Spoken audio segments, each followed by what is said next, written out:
নমস্কার বন্ধুরা, আমি সুশোভন। আর আপনারা দেখছেন আমার গার্ডেনিং বিষয়ক YouTube channel gardening with Sushovan. বন্ধুরা, আজকে আমি আপনাদের সাথে এই যে গাছটাকে দেখছেন, এটা হচ্ছে একটা সজনে গাছের চারা।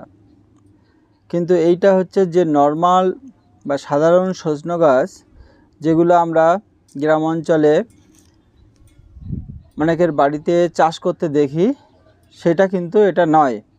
এটা হচ্ছে ব্যাঙ্গালোর প্রজাতির 12 মেশে সজনের চারা।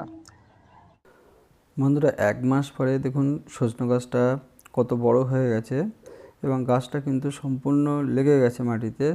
এর শিকড় কিন্তু স্প্রেড করে গেছে এবং পুরো গাছটা দেখুন সবুজ পাতায় একেবারে ভরে আছে।